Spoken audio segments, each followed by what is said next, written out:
gente. Sejam muito bem-vindos. Deixa eu só ajustar aqui. Pronto.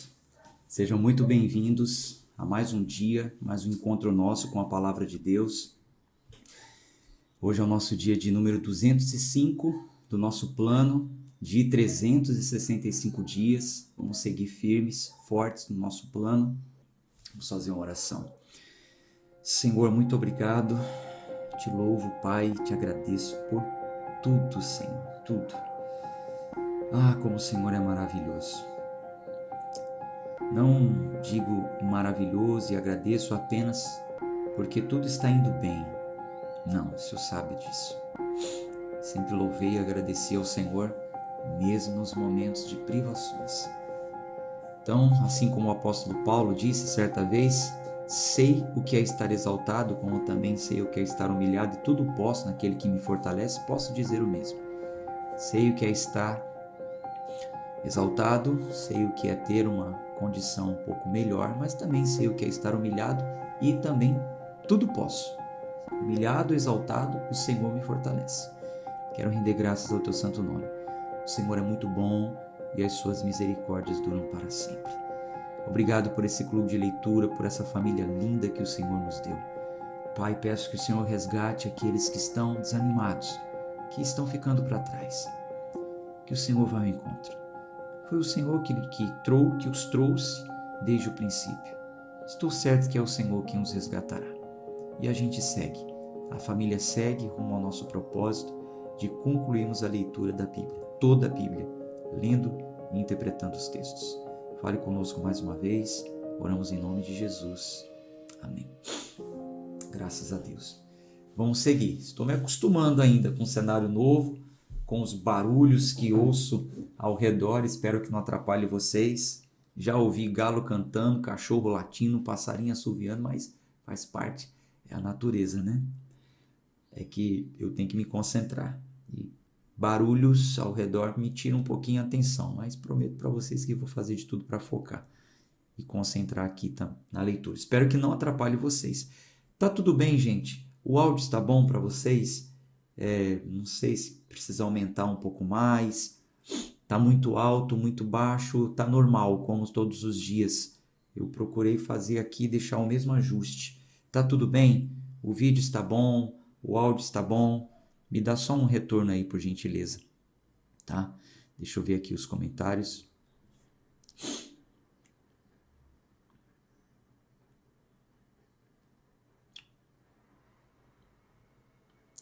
Obrigado aí, Sandro.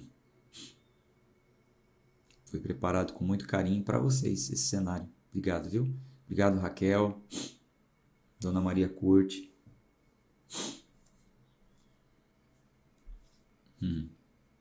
É isso aí, Joana. Vocês vão poder sentir um pouquinho do Mateus aí quando ouvir ele chorando, né? Quem mais? Ah, então tá tudo bem aí? Ó, o Sandro, já ouviu o galo cantando também. Deu para ouvir, mas não atrapalha não, né? Tá tudo ótimo, tá tudo ok, tá tudo ok, tá tudo ok, então vamos seguir. Bom, hoje é a nossa visão panorâmica e leitura, tá? Nós já vamos ler a carta de Judas, porque também é uma carta com um capítulo único. Então dá para a gente ler no mesmo dia, vamos conversar sobre ela, vou falar para vocês o que nos espera ao entrarmos nessa leitura. Vamos falar sobre o autor, que é Judas, vamos falar um pouco sobre o contexto histórico, o propósito de Judas ter escrito essa carta, qual a contribuição bíblica também, e vamos ler na sequência Judas, capítulo único. Bom, a carta de Judas ela é bem curtinha também, e ela pertence às cartas gerais, como eu tenho falado para vocês. Temos as cartas paulíneas e temos as cartas gerais para toda a igreja. A carta de Judas, ela buscou proteger a verdade cristã fortemente. Ele se opôs aos hereges que estavam ameaçando a fé.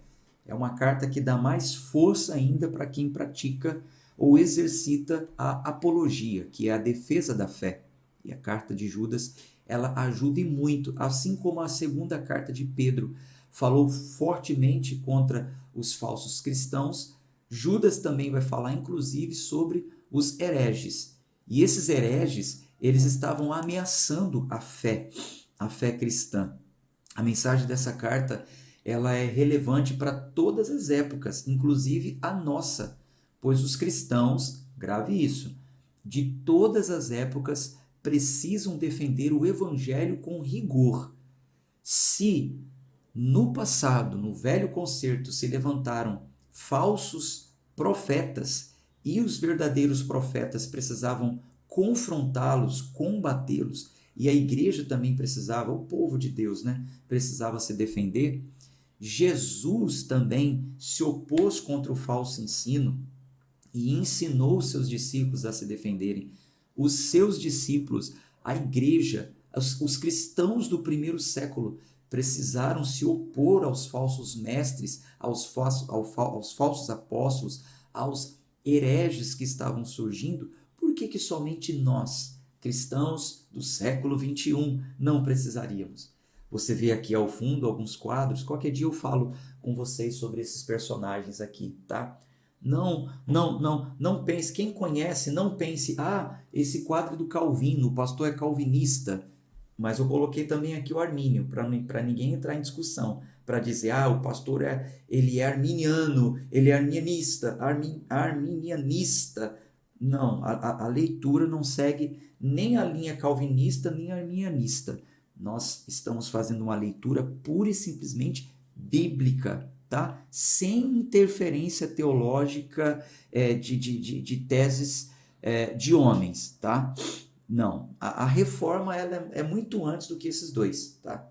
A reforma é muito antes do que esses dois. Mas esse aqui, Martin Lutero, né? Reformador, tá? A partir dele vieram aí algumas linhas, mas fiquem tranquilos, eu já coloquei os dois personagens aqui, que é para ninguém ficar falando que eu sou um ou outro, tá?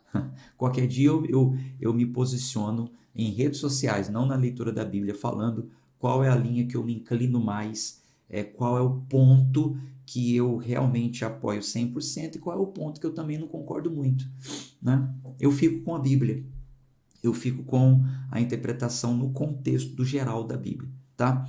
Mas, por que eu coloquei esses quadrinhos aqui e estou falando isso para vocês? Porque são reformadores, são revolucionários, são pessoas que a partir de 1500, a começar por Martim Lutero, defendeu a fé, defendeu o evangelho genuíno com rigor.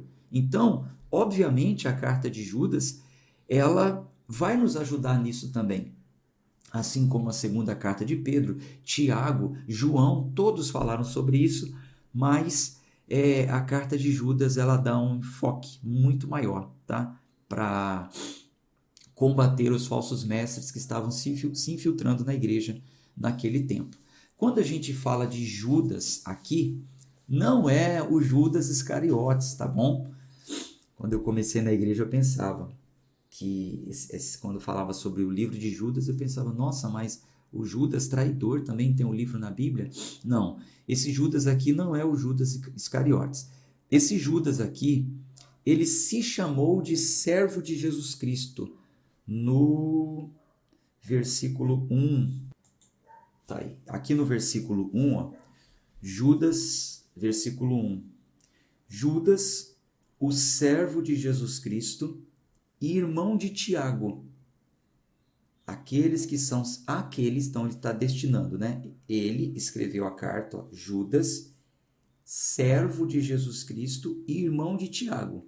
Aqueles que são santificados por Deus, o Pai, aos chamados e preservados em Jesus Cristo. Agora, olha que coisa interessante.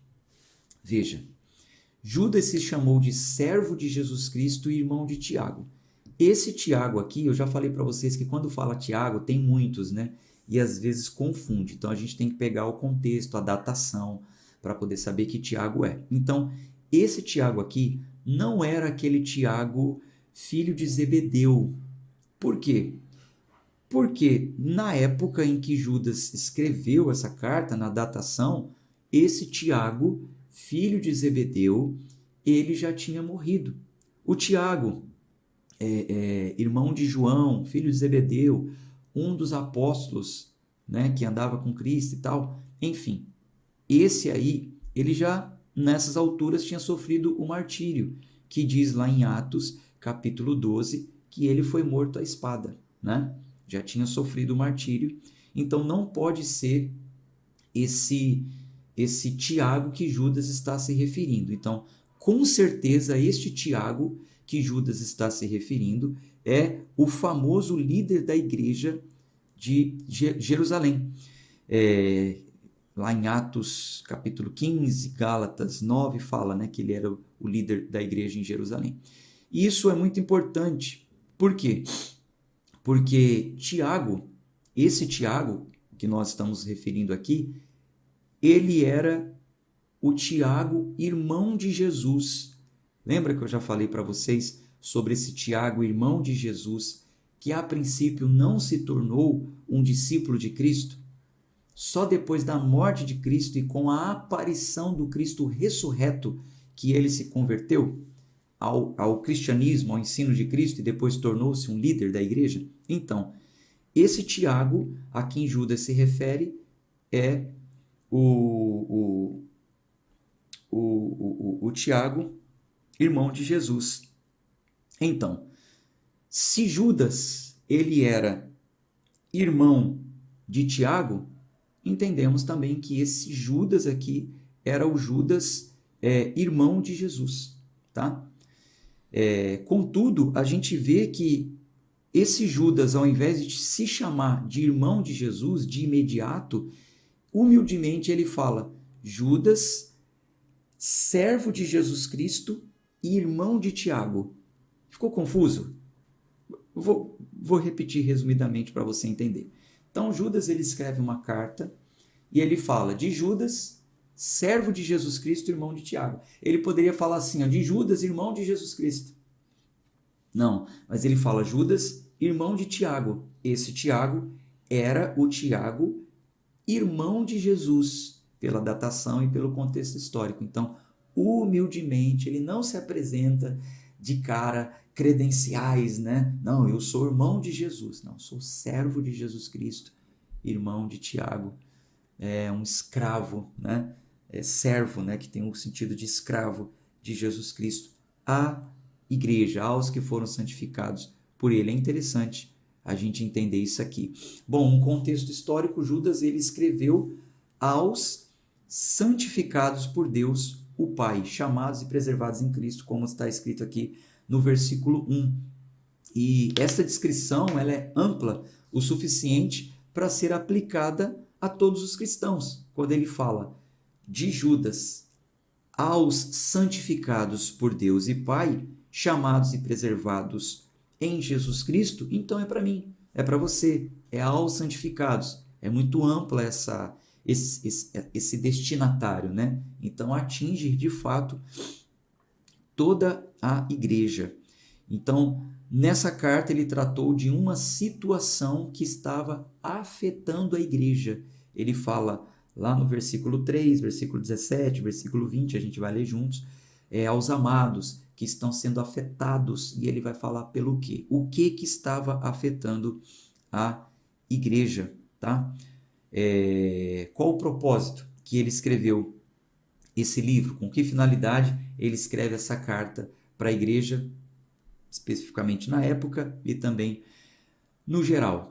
Veja, a princípio nós percebemos que Judas ele começa a escrever a carta com alguma intenção para falar sobre a salvação, para falar sobre os seus amigos, sobre salvação, especificamente, talvez de uma forma um pouco mais profunda. Porém, ele muda de ideia. Ele muda de ideia ao saber que os falsos mestres haviam se infiltrado na igreja. E por causa da influência desses homens, ele preferiu recomendar que os seus leitores batalhassem pela fé. Aqui no versículo 3 da carta de Judas, ele fala assim, ó, olha só: amados, quando eu dediquei toda a diligência a escrever-vos acerca da salvação comum, então olha sobre o que ele ia falar. Ele ia falar sobre a salvação comum. a graça comum que alcança a todos, né? Que é derramada sobre todos. Mas ela é para todos, mas não por todos, né? É para todos, mas não por todos. É apenas por aqueles que creem, que se entregam, que se rendem, que se arrependem, enfim. Creio eu que ele ia dar mais detalhes sobre isso, sobre a salvação comum. Mas, quando ele se dedicou a escrever sobre a salvação, teve a necessidade de escrever e exortar, porquanto devis seriamente batalhar pela fé, uma vez que foi entregue aos santos. Versículo 4. Porque certos homens se introduzirem, assim vai. A gente vai ler já já tudo. Então, veja que interessante.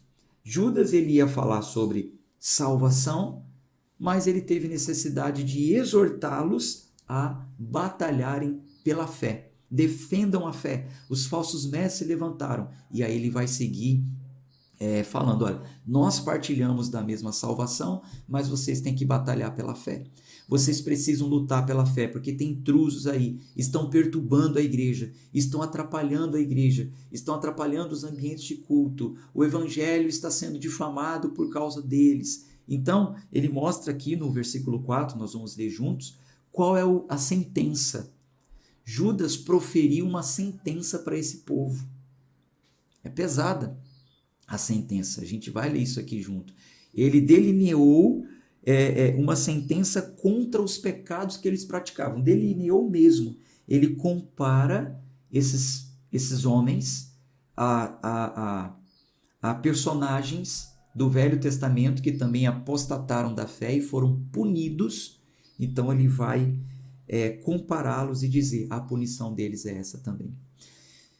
Muitas vezes, na minha entrega no evangelho que eu ensino, que é o evangelho de Jesus Cristo, mas eu dou ênfase à apologética, que é a defesa da fé, muitas vezes eu sou confrontado por alguns irmãos.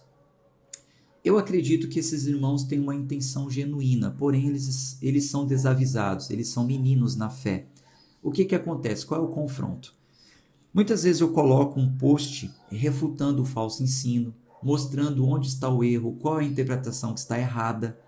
E alguns vão lá nos comentários e falem assim, pastor,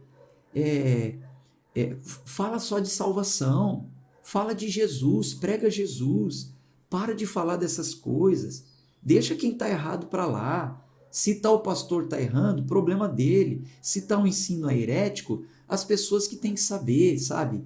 Mas eu digo para essas pessoas que falar de salvação também é falar do falso ensino. Porque Jesus falou, porque Paulo falou, porque é uma ordem apostólica, porque as cartas gerais dizem que nós devemos fazer isso. Judas, irmão de Jesus Cristo, disse que nós devemos fazer isso.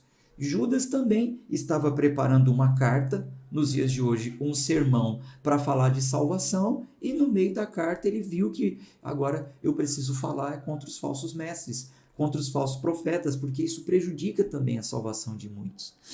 Que interessante, né? O que aconteceu com Judas, e é o que nós temos vivido muitas vezes hoje. Judas, inclusive, ele dá provas. O que ele fala no versículo 4 sobre o castigo dos falsos profetas, ele dá provas mostrando lá no versículo 7 exemplos do Velho Testamento, no versículo 8, no versículo 10. Eu vou mandar tudo isso anotado para vocês, tá bom? No versículo 11, inclusive, ele vai comparar, deixa eu pôr esse versículo na tela, ele vai comparar esses hereges, falsos mestres, ele vai comparar esses personagens, ó. Versículo 11.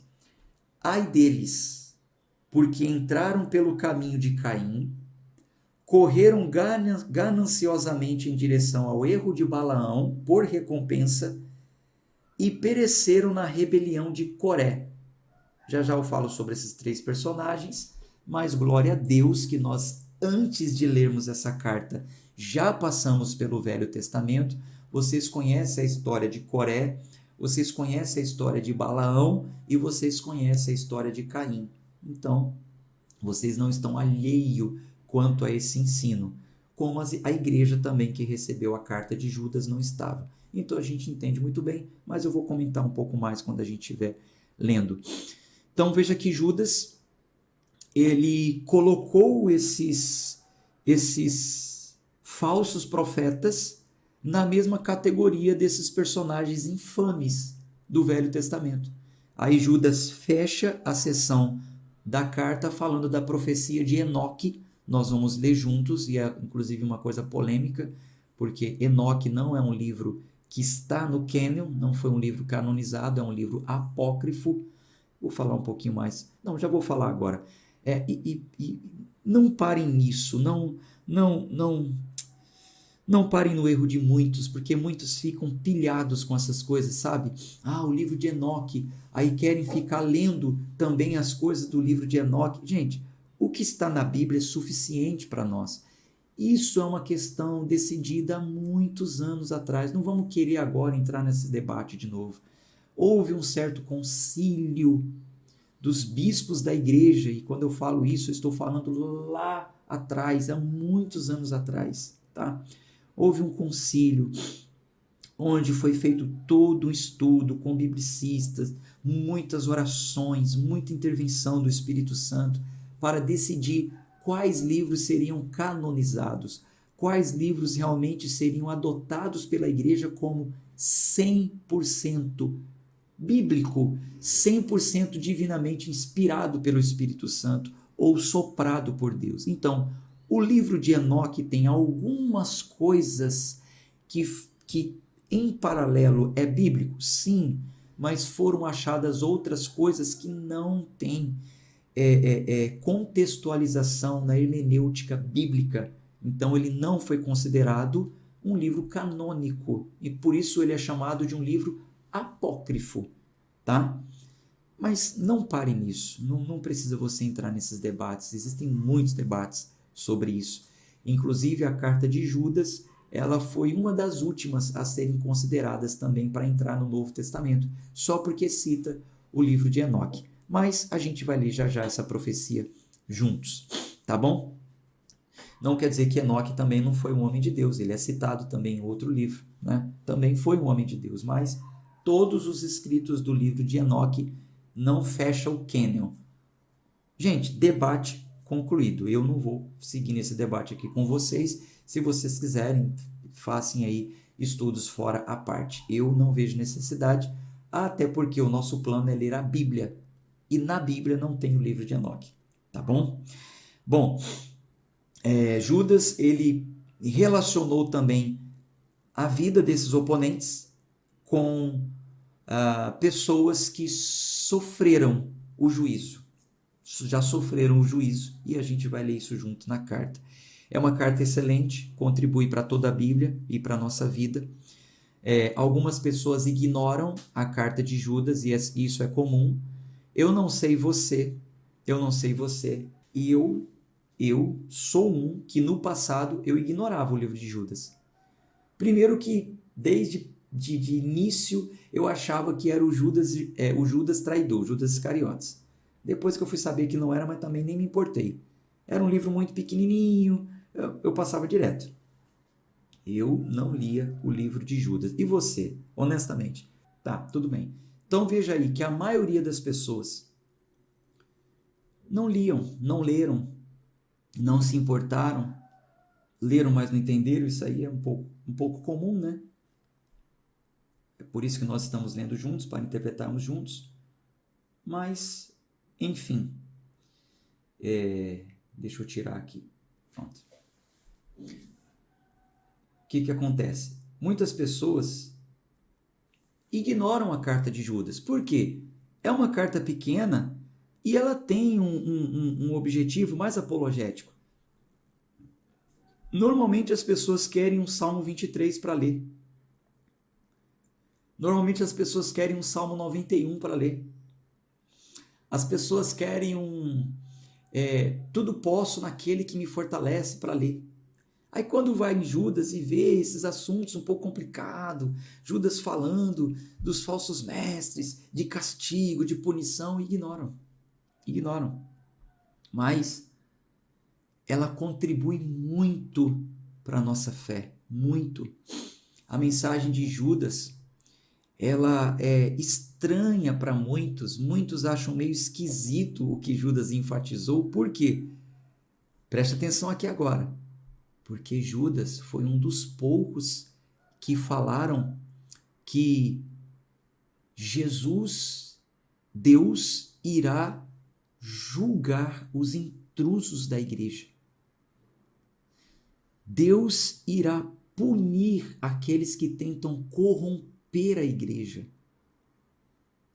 Até hoje, se a gente falar uma coisa dessa hoje, se eu chegar aqui para vocês ou na rede social e der nomes, falar assim, ó, bispo tal, pastor tal, profeta tal, apóstolo tal, é um herege, é um falso profeta, age pelo espírito do anticristo e ele vai ser punido. Nossa, isso aqui vai dar um, né? Vai dar ruim.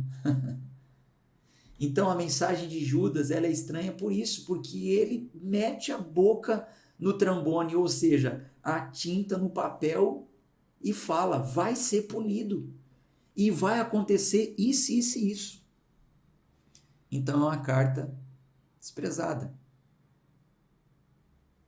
Falsos profetas, então, aí que não querem ler mesmo. Por isso, você não vai ver essa carta sendo lida nas igrejas. É muito raro. É muito difícil. A mensagem de juízo impressiona.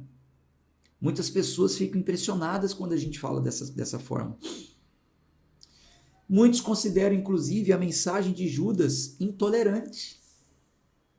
O Deus do amor não falaria isso, não faria isso. É o que muitos falam. É uma mensagem insensível. É uma mensagem contrária ao amor proclamado nas outras passagens do Novo Testamento. Sim, as outras passagens do Novo Testamento citam o amor, mas também falam sobre juízo. O negócio é que Judas dá luz, dá enfoque no juízo, né?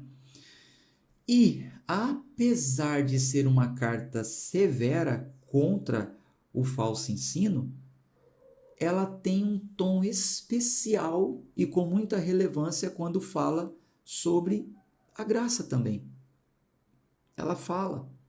No final tem versículos, o versículo 24 e o versículo 25, a gente vai ler junto, que faz com que ela brilhe, fechando ali com muita intensidade sobre a graça de Deus.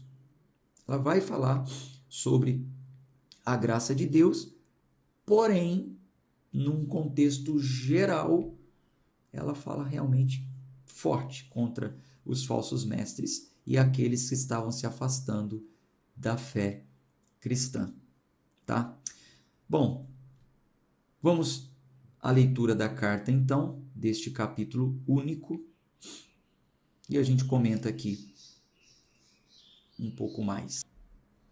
Judas, versículo único. Deixa eu ver onde vai ficar melhor eu colocar isso aqui. Aqui.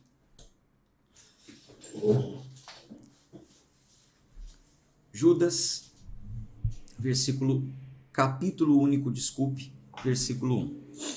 Judas, servo de Jesus Cristo, irmão de Tiago, aqueles que são santificados por Deus o Pai, aos chamados e preservados em Jesus Cristo. Então, como que você deve ler essa carta? Dizendo, ela é para mim. Eu fui santificado, eu fui chamado por Cristo, pelo Pai em Cristo, então essa carta é para mim. Então, se a carta é para você, leia com atenção, aplicando na sua vida.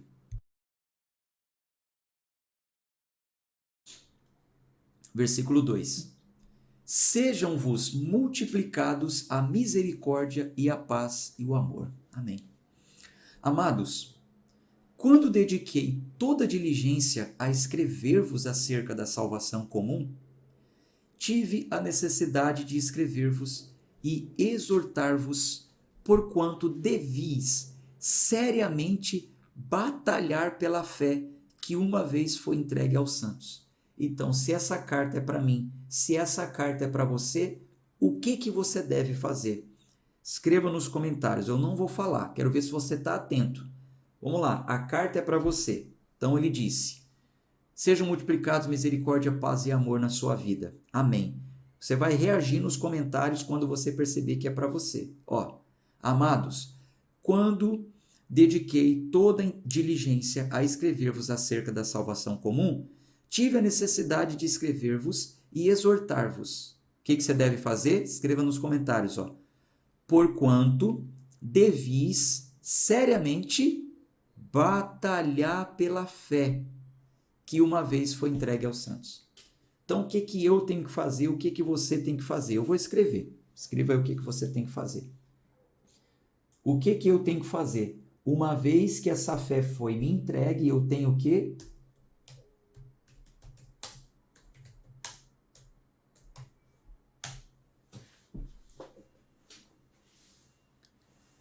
Silvia, ler e aplicar. E o que seria aplicar no caso? Eu escrevi aí, ó. Batalhar pela fé. Batalhar pela fé. Vocês reparam, hein? São bem bom observadores, hein? A Ivonete colocou aqui, a cor do marcador está compatível com a cor da parede. Batalhar por ela, batalhar pela fé. Devo defender a minha fé, lutar pela fé, batalhar pela fé. Preciso batalhar para permanecer. É isso aí. Então, quando falam, você não pode. Não, eu posso sim, eu vou batalhar pela minha fé. Eu vou defender a fé que me foi entregue. Vamos continuar, a carta é para nós, hein? Porque certos homens se introduziram. Então, se introduziram, faz menção a, estão no meio da igreja.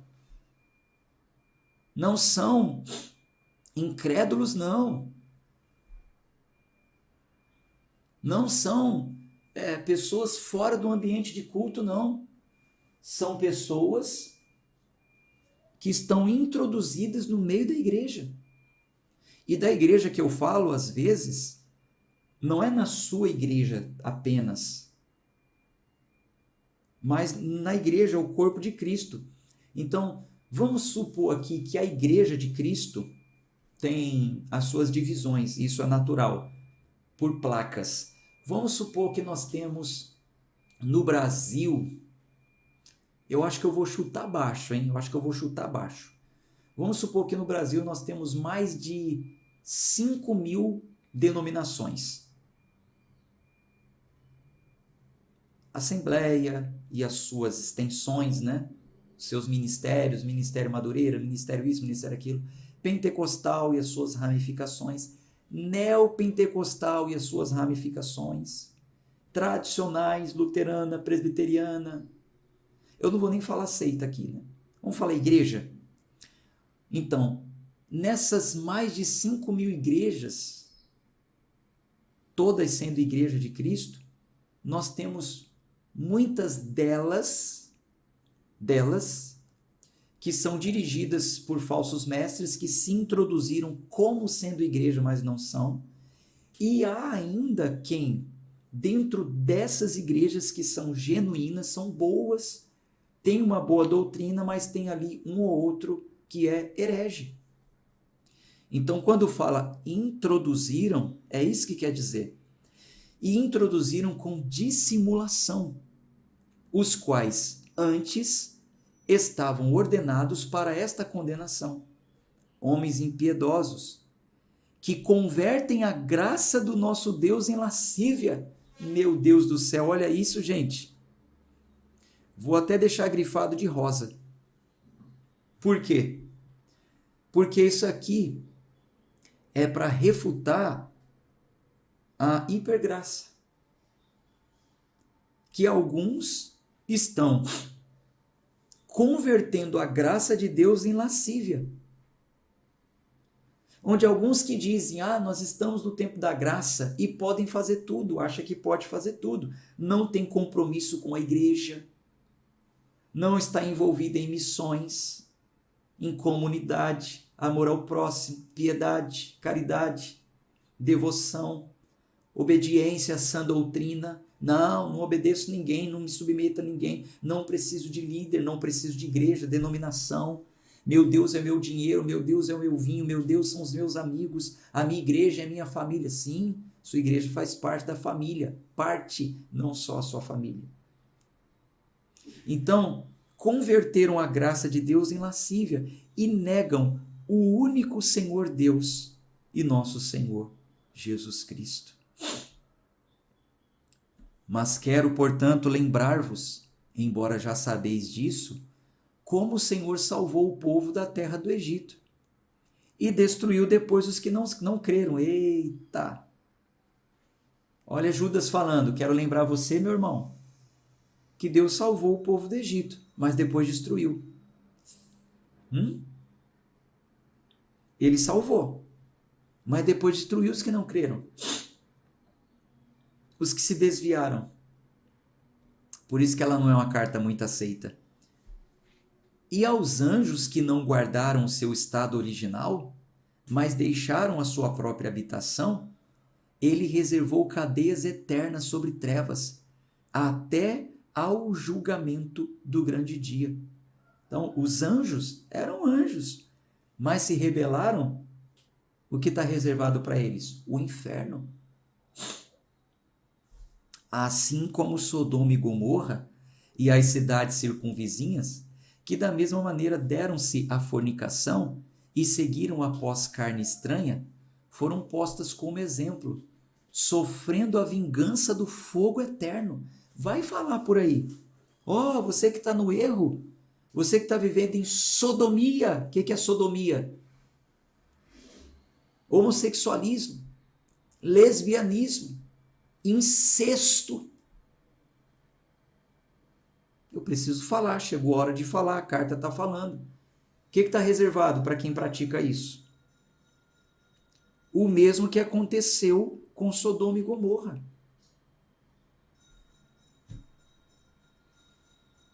Mas Deus não aceita quem tem essas inclinações? Aceita. Aceita todos os pecadores. Ele aceita todos. Mas ele não aceita que continue na prática. Eu posso ter aquele desejo para o resto da minha vida, mas eu vou ter que lutar contra ele. Eu não preciso declaradamente dizer, eu não tenho inclinação à bebida, eu não tenho inclinação à droga, eu não tenho inclinação ao orgulho, eu não tenho inclinação a trair minha mulher. Eu me sinto tentado muitas vezes, eu não tenho inclinação a uma pessoa do mesmo sexo. Não tem problema. Dizer a sua fraqueza e entender que isso realmente te persegue. O que não pode é ceder ao vício, à promiscuidade, à traição, ao engano, ao roubo, à mentira e às práticas de sodomia. Por quê? Eu vou pedir para vocês aí que dê um curtir. Dê um curtir nessa transmissão. É sério, tá? Porque o algoritmo, quando ouve o que eu falei aqui, ele acha que é um conteúdo agressivo. Se você acha que eu fui agressivo, dê um dislike, não tem problema. Mas se você acha que está tudo bem, dá um like aí, dá um curtir. Coloca nos comentários alguma coisa aí. Coloca amém, coloca é isso mesmo. Tá certo, pastor? É sério mesmo, tá? Ajuda ao conteúdo não cair em Shadowban, né? Como eles dizem. Mas eu tenho que falar isso aí.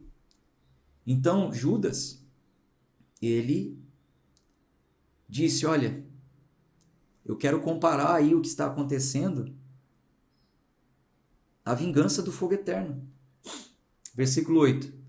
Também do mesmo modo, os sonhadores imundos contaminaram a carne, desprezam as autoridades e falam mal das potestades.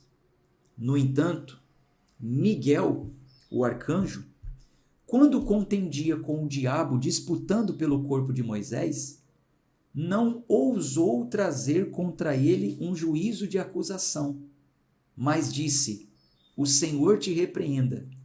Gente, esse versículo aqui tem um entendimento muito profundo. Eu não vou falar agora porque seria um estudo e mais de 1 hora. Vou ler o versículo. Ó. No entanto, Miguel, um arcanjo, quando contendia com o diabo, não ousou trazer contra ele juízo e acusação. Aqui está dizendo que o arcanjo, quando lutou contra o diabo, não ousou falar mal do diabo diante de Deus. Que isso, pastor? Isso aqui é muito profundo. Só que não dá para eu falar sobre isso agora. A gente vai ter que falar isso em ambiente de estudo. Sabe esse negócio de ficar pegando espírito manifestado e fica de joelho, rola no chão, come sal, entra na garrafa? Gente, isso é um absurdo. Não é que a gente tem que fazer carinho no diabo, não. Mas aqui está dizendo que esses sonhadores, esses imundos, contaminam a carne, desprezam as autoridades, falam mal das potestades.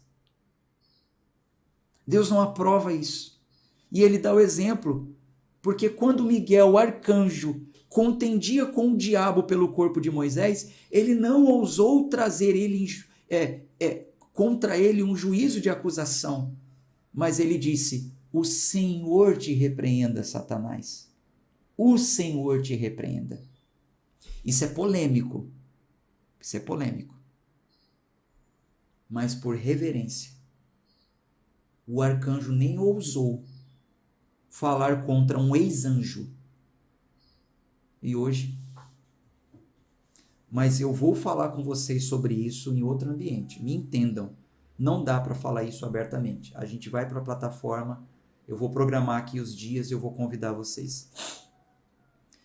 Versículo 10. Estes, porém, falam mal do que não sabem, mas aquilo que naturalmente conhecem, como animais irracionais nessas coisas se corrompem. Ai deles, porque entraram pelo caminho de Caim. Qual é o caminho de Caim? Quando fala, porque entraram no caminho de Caim. Inveja. Inveja de quem se destaca um pouco mais. Inveja de quem alcança graça diante de Deus. Inveja do próprio irmão. Homicida. Está matando as pessoas. Correram gananciosamente em direção ao erro de Balaão por recompensa. Qual foi o erro de Balaão? Quando Balaque ofereceu para ele riquezas para amaldiçoar um povo. A princípio ele não fez porque Deus não permitiu, mas depois ele correu atrás de Balaque e falou: eu quero, me dá a recompensa, eu vou te ensinar como você vai vencer esse povo. Por dinheiro, por ganância. Então, Judas está dizendo que muitos falsos profetas trabalham por dinheiro, por ostentação, por riqueza. Você conhece algum assim? Não diga nome, não. Mas é verdade. E pereceram na rebelião de Coré. Coré, Datã e Abirão, os que se rebelaram contra Moisés. Lembra? O que aconteceu? Que a terra abriu e os devorou? Então Judas está falando que o juízo, o que aconteceu com eles, é o que está determinado para esses falsos profetas. Estes são manchas em vossas festas de caridade, quando festejam convosco. Alimentando-se sem temor, eles são nuvens sem água levados pelos ventos. Árvores cujos frutos secam, infrutíferas, 2 vezes mortas e desarraigadas. Ondas impetuosas do mar, que espumam sua própria vergonha, estrelas errantes, para as quais o negrume das trevas está reservado para sempre. E também Enoque, o 7º depois de Adão, destes profetizou dizendo: eis que é vindo do Senhor, como 10.000 de seus santos, para fazer juízo contra todos e convencer todos os ímpios entre eles, por todos os seus atos impiedosos que impiamente cometeram e por todas as duras palavras que ímpios pecadores disseram contra ele. Então, Judas, ele traz uma profecia de Enoque, mas essa profecia não está em nenhum outro lugar, tá? Por isso Enoque é considerado um livro apócrifo. Mas Enoque não era uma pessoa de Deus? Era. Ele era o 7º depois de Adão. A Bíblia fala sobre ele, mas a Bíblia não deu autoridade para outras coisas, tá? Só que Judas puxa um conhecimento, no conhecimento que ele tinha, o que Enoque falou como profecia. Entende-se que essa profecia não está fora da contextualização bíblica. Enoque não falou nada demais, né? Então, quando Judas fala sobre a profecia de Enoque, onde diz que é vindo o Senhor, Deus vem com seus 10.000 santos para fazer juízo, ora, a gente sabe que Deus vai exercer juízo mesmo. Isso é bíblico. Então ele fala, usando a profecia de Enoque, que Deus vai exercer juízo contra e convencer os ímpios contra eles, por todos os seus atos impiedosos que impiamente cometeram e por todas as duras palavras que ímpios pecadores disseram contra ele. Estes são os murmuradores, os queixosos, que andam segundo os seus desejos carnais e cujas bocas proferem palavras muito arrogantes, admirando as pessoas por causa de alguma vantagem. Eita Deus! Ó, aqueles que trazem profecias, aqueles que admiram pessoas por causa de alguma vantagem, é um certo político, vem para cá, coloca no púlpito, o Senhor manda te dizer, o ano que vem você vai estar lá no Palácio da Alvorada. E aí?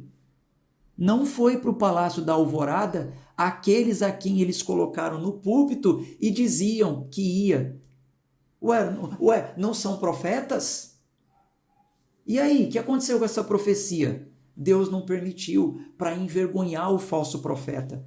Tem um falso profeta, que eu não vou dizer o nome, que ele gravou um vídeo, tá aí nas redes sociais. É um falso profeta de uma grande denominação neopentecostal, que está no mundo inteiro. Ele gravou um vídeo, ele colocou a cara bem pertinho da câmera, como ele gosta de fazer, e falou assim, ó, agora nós vamos ver se o Deus de Abraão, de Isaac, de Jacó, é o Deus da igreja X. Agora nós vamos ver quem é quem. Porque se Deus é Deus, o candidato à presidência, por favor, não fale nomes aqui, fulano de tal, ele vai vencer. Mas se ele não é Deus, se eu não sou homem de Deus, então ele vai perder. E aí perdeu. Eu não digo isso com alegria não, tá? Mas perdeu. E aí? Mas porque tinha certa vantagem. É um artista, é um famosinho. Aí solta a profecia, bênção. Deus vai exercer juízo. Deus vai exercer juízo. Porém, amados, lembrai-vos das palavras que foram proferidas antes pelos apóstolos de nosso Senhor Jesus Cristo. E como vos diziam, haveria escarnecedores nos últimos tempos, que andariam segundo as suas ímpias concupiscências. Concupiscência quer dizer cobiça, desejo dos olhos. Eles andariam segundo as suas concupiscências ímpias, sendo estes os que separaram a si mesmos os sensuais e que não têm o Espírito. Mas vós, amados, edificando-vos a vós mesmos sobre a vossa santíssima fé, orando no Espírito Santo, conservai-vos no amor de Deus. Agora ele fala da graça, ó. Esperando misericórdia do nosso Senhor Jesus Cristo para a vida eterna. E de alguns, olha só, de alguns, não de todos, tende compaixão, com discernimento. Meu Deus do céu. Isso aqui é de explodir a mente. Ai, pastor, não fala assim deles. Não. Eu tenho que ter discernimento, eu vou ter compaixão de alguns. Nós vamos ter compaixão de quem se arrepende. Peço que você tenha compaixão de mim, eu sou um ex-herege. Então, de alguém que se declara, que se arrepende no pó e na cinza, reconhecendo, pedindo perdão pelos seus erros, tenha compaixão. Judas disse: de alguns tende compaixão, com discernimento. Ora, o que é o discernimento se não o julgar? Ah, não pode julgar. Quem disse que não pode julgar? Quando Jesus falou sobre o não julgar, ele orientou. Na medida que você julgar, você vai ser julgado. Na continuação, ele diz: então julgue na reta justiça. Com discernimento, de alguns tende compaixão, mas de outros, entrega na mão do Pai e deixa que o Pai vai resolver. E salvai alguns com temor, arrebatando-os do fogo, odiando até a vestimenta manchada pela carne. Ora, aquele que é poderoso para impedir-vos de cair. É graça, gente, isso aqui é graça. Só ele é poderoso para nos impedir de cair e para apresentar-vos sem defeito diante da presença da sua glória, com abundante alegria. Ao único Deus sábio, nosso Salvador, seja glória, majestade, domínio e poder, agora e para sempre. Amém. A Ele seja a glória. Meu irmão, minha irmã, Ele é poderoso para não nos deixar cair. Peça graça a Ele. Não me deixe cair, Senhor. Está muito fácil hoje cair. O falso ensino está aí. O espírito do anticristo atua no meio da igreja. Gente, guarde a sua fé. Se você quiser aprender mais, ter mais profundidade sobre esses assuntos, vai comigo lá para a plataforma de estudos. Eu vou programar aqui, eu vou depois falar com vocês sobre isso. Não coloque impedimento, não. Porque você precisa defender a sua fé. Graças a Deus, mais um livro concluído.